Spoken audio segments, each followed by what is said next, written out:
Pulling அது எப்படி பண்ணுறது? காலை எழுந்ததும் எதுவும் சாப்பிடாமல் இதயம் வளத்தை வாயில ஊத்தி நல்லா கொப்பளிக்கணும். அப்புறம் அதை துப்பிடணும். இதுதான் ஆயில் புல்லிங்.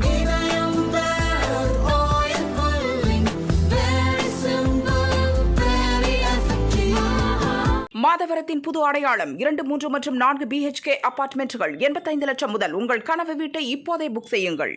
தமிழக பள்ளிகளில் நடக்கும் பாலியல் வன்கொடுமை குறித்து தமிழக உளவியல் சங்கம் சார்பில் முதல்வர் ஸ்டாலினுக்கு கடிதம் அனுப்பப்பட்டுள்ளது.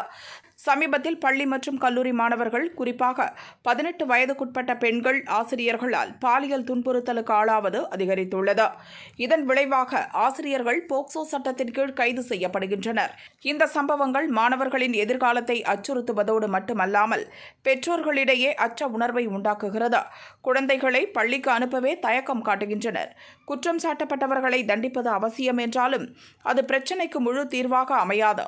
நெருக்கடி காலங்களில் மாணவர்கள் தங்களை பாதுகாத்துக் கொள்ள அத்தியாவசிய வாழ்க்கை திறன் பயிற்சி மற்றும் உளவியல் கல்வி அவர்களுக்கு வேண்டும். துன்புறுத்தலை அனுபவிக்கும் மாணவ மாணவிகள் பெரும்பாலும் தங்கள் ஆசிரியர்கள் அல்லது பெற்றோரிடம் நடந்த அநீதிகளை சொல்ல தயங்குகின்றனர்.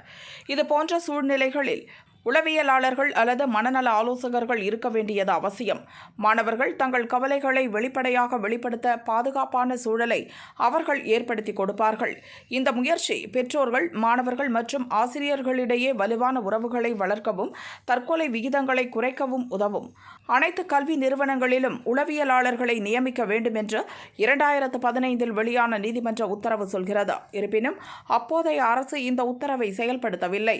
இப்போது குற்ற சம்பவங்கள் அதிகரித்துள்ள இந்த நேரத்தில் தமிழக அரசு பள்ளிகளில் உளவியலாளர்களை நியமிப்பது அவசியமாகிறது.